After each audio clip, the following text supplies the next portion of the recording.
তারা দেখবেন এই ডান পার্শ্বের আবার কখনো বাম পার্শ্বের কলবকে জারি করে এই জায়গাটা দেখবেন লাফাতে থাকে, আস্তে আস্তে আস্তে আস্তে লাফাতে থাকে। এবং এই লাফানো দেখে আপনি মনে করবেন যে বাহ, তার কলবটা লাফাচ্ছে, তার কলব জারি হয়ে গেছে। এই কলব জারি হওয়া এটি শরীয়তের কোনো বিষয় কিনা। আমি যদি নবী করিম সাল্লাল্লাহু আলাইহি ওয়াসাল্লামের কথা বলি, নবীজি সাল্লাল্লাহু আলাইহি ওয়াসাল্লাম ঘুমিয়ে থাকতেন। যখন ঘুমাতেন আল কলবু ইয়াকযান, তখনও নবীজি সাল্লাল্লাহু আলাইহি ওয়াসাল্লামের কলবটা জাগ্রত থাকত। কিন্তু কলবটা কখনো লাফিয়েছে তারা যেভাবে দেখাচ্ছে যে ডান পাশটা উপরে উঠতেছে নিচে নামতেছে, উপরে উঠতেছে নিচে নামতেছে, কেমন যেন পাম্প করতেছে, উপরে উঠতেছে নিচে নামতেছে, এটা নবী করিম সাল্লাল্লাহু আলাইহি সাল্লামের গোটা হায়াতের ভিতরে কলব লাফানো অথবা কলব জারি করা এই জাতীয় কোনো কিছু আমরা হাদিসের ভিতরে পাই না। এবার আসুন সাহাবায়ে কেরাম রিদওয়ানুল্লাহি আলাইহিম আজমাইন, উনাদের কি কলব জারি হয়েছে? সাহাবায়ে কেরামেরও কলব জারি হওয়ার কোনো বিষয় পাওয়া যায় না। অথচ আমাদের দেশে এমনও পীর আছে, আপনি নামাজের খবর নাই, আপনার রোজার খবর নাই, হজ ফরজ হওয়ার পরেও হজ করেন নাই, জাকাত ফরজ হওয়ার পরেও আপনি দেন না, বন্দের হকের ব্যাপারে আপনি উদাসীন, তারপরেও তারা কোনো একটা ভাবে দেখবেন আঙ্গুল দিয়ে গুতা দিয়েছে, আপনার কলব জারি হয়ে গেছে। আপনি মনে করছেন আমি তো কামিয়াব, আমার আবার নামাজ পড়ার দরকার কি? হাত্তা ইয়াতিয়াকাল ইয়াকিন, ইয়াকিন আসা পর্যন্ত আল্লাহ ইবাদত বন্দেগী করতে বলছে। আমার তো ইয়াকিন চলে আসছে, আমার কলব জারি হয়ে গেছে। ও মিয়া, ইয়াকিন আসার অর্থ কিন্তু কলব জারি হওয়া নয়।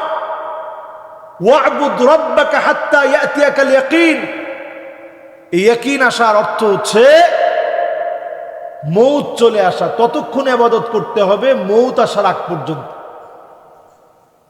আপনার কলব জারি হওয়ার আগ পর্যন্ত এমন কোনো কথা কোথাও নাই। কলব জারি হওয়ার নাম করে যা বলা হয় পুরাটাই হচ্ছে ভুয়া, পুরাটাই মিথ্যা, এটার সাথে শরীয়তের আসলে কোনো সম্পৃক্ততা নেই।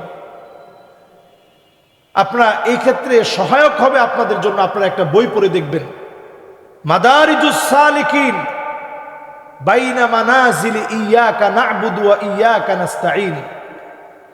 এই পৃথিবীর সব মুতাসাউফিন যারা তাসাউফ নিয়ে কাজ করেছে, এই পৃথিবীর অনেক সুখ শান্তি এগুলো থেকে যারা নিজেদেরকে দূরে রেখেছে, তাদের জীবনী পড়ে দেখবেন জুহুদ, তাদের জীবনীতে তারা আখিরাতের জন্য দুনিয়াকে কেমন যেন একেবারে তুচ্ছ নগণ্য দুনিয়াকে বানিয়ে নিয়েছিল, মনে করেছিল।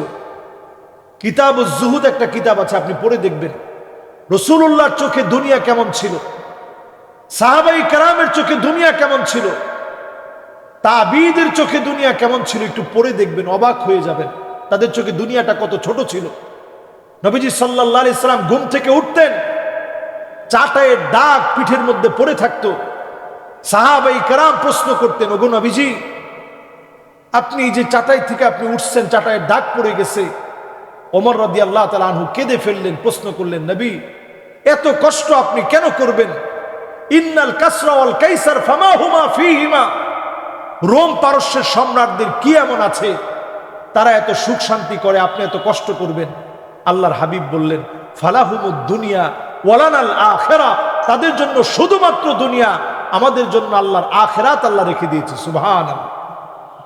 প্রিয় হাদিরিন, এই জন্য আমাদের দেশের এই যে কলব জারি হওয়া, কলব চালু হওয়া, আপনার ডান অথবা বাম বুক হঠাৎ করে লাফিয়ে দেয়া, লাফানো চালু হয়ে যাওয়া, এটা আপনি বুজুর্গ হওয়ার কোনো আলামত না। তবে হ্যাঁ, কোনো বুজুর্গ ব্যক্তি উনি ঘুমন্ত থাকাকালীন সময়েও তার জিকিরটা চলতেছে, ভিতরে কেমন যেন আল্লাহ আল্লাহ আল্লাহ আল্লাহু আকবার, সুবহানাল্লাহ, লা ইলাহা ইল্লাল্লাহ, আস্তাগফিরুল্লাহ, এই জাতীয় জিকির চলছে, যদি এমনটা চলে তাহলে এটা অবশ্যই আপনি আল্লাহ রাব্বুল আলামিনের পছন্দের গোলাম, এটা প্রমাণিত হচ্ছে। কিন্তু আপনার দিন নাই, ধর্ম নাই, কিছু নাই, আপনি আছেন শুধু কলব চালু করা নিয়ে। আপনি আঙ্গুল দিয়ে গুতা দিয়ে বেনামাজি সুদখোর ঘুষখোরের কলব চালু করেন। এটা নেহায়েত ভণ্ডামি ছাড়া আর কিচ্ছু না। এটা পাক্কা ভণ্ডামি, এটার সাথে ইসলাম শরীয়তের কোনো সম্পর্ক নেই।